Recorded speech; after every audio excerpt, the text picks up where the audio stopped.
Camera বের করছে, কেমনই camera বের করছে, আমি পাশে দাঁড়ায় আছি। জালাল ভাই হলো ক্যামেরাম্যান সেই দিন, আর আমি হলো রিপোর্টার। জালাল ভাই যা কিছু হবে তুমি লিখবা আর আমি ক্যামেরা শুট করবো। যা কথা তাই কাজ শুরু করছি, আর যাবো ওইখান থেকে পুলিশের অ্যাকশন।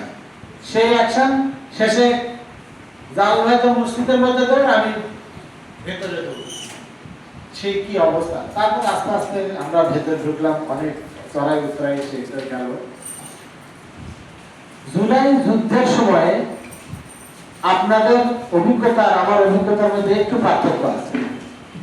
একে তো আমি রাজপথে ছিলাম, তারপরে আমি জেলখানায় ছিলাম।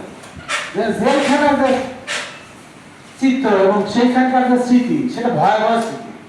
সেখানে শুধু সেই সময়কার সরকার বিরোধী যারা, তারাই শুধু জেলখানা আছে, অন্য কিন্তু কেউ জেলখানা নেই।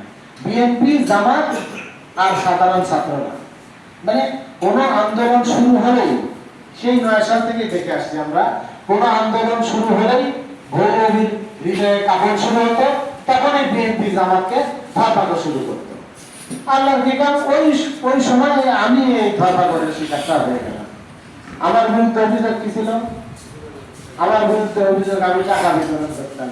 বিএনপি মিডিয়া সেলে আমি কাজ করি, অতএব উত্তরবঙ্গ ব্যাপী আমি সমন্বয়কদের সমন্বয়ক।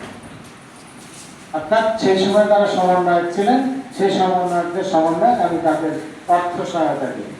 হ্যাঁ, অবশ্যই অর্থ সহায়তা করেছি। আমি তখনও বলেছি, এখনো বলছি, ভবিষ্যতে বলতে থাকবো, সকল অন্যায়ের বিরুদ্ধে যত প্রকার সহযোগিতা লাগবে আমরা অবশ্যই সেই সহযোগিতাগুলো করব। আপনারা একটি কথা বলেন নাই, সেটি হচ্ছে আপনারা বলেছেন জুলাই যোদ্ধাদের মূল্যায়ন হচ্ছে না। জুলাই যোদ্ধাদের মূল্যায়ন একমাত্র বিএনপির সেই সময়কার ভারপ্রাপ্ত চেয়ারম্যান, বর্তমান প্রধানমন্ত্রী জনাব তারেক রহমান কিন্তু জুলাই যোদ্ধাদের মূল্যায়ন করেছেন। তিনি সেই সময় হয়েছে, যারা আহত হয়েছে তাদের দাবিতে তারা আমাদেরকে তিনি বলেছিলেন, তোমরা বলে আসবে যত প্রকার শিক্ষা প্রতিষ্ঠান থাকবে, নতুন কোন শিক্ষা প্রতিষ্ঠান, সেই সমস্ত শিক্ষা প্রতিষ্ঠানের নামকরণ করাবে ওই জুলাই যোদ্ধাদের নামে, ওই জুলাই শহীদদের নামে। তারপরে আমরা তাদেরকে সাহায্য সহযোগিতা নিয়ে তাদের দ্বারে দ্বারে আমরা গিয়েছি। আমি নিজে গিয়েছি, আমার দায়িত্ব ছিল এই অঞ্চলে। আমি প্রত্যেকটা এলাকায় গিয়েছি, প্রত্যেকটা বাড়িতে গিয়েছি, এমনকি ঈদের দিনও পর্যন্ত আমি গিয়েছি। আমাদের এই বগুড়া প্রেস ক্লাবের সদস্য, সম্মানিত সদস্য, মাননীয় প্রধানমন্ত্রীর অতিরিক্ত প্রেস সচিব জনাব আতিকুর রহমান রুমন, উনি আমরা বিএনপি পরিবার আহ্বায়ক, ওনার সার্বিক দিক নির্দেশনা এবং তারেক রহমানের নির্দেশনায় আমরা এই কাজগুলি করেছি। জুলাই যোদ্ধাদের আপনারা জেনে খুশি হবেন, এই যে বগুড়া এসেনশিয়াল ড্রাগসে আগামী কিছুদিনের মধ্যে জুলাই যোদ্ধাদের তালিকা হচ্ছে, জুলাই শহীদ পরিবারের তালিকা করাই আছে। তাদের সদস্যরা কিন্তু প্রাথমিকভাবে সবার প্রথম তাদের চাকরি হবে এখানে, এবং তালিকা শুরু হয়েছে।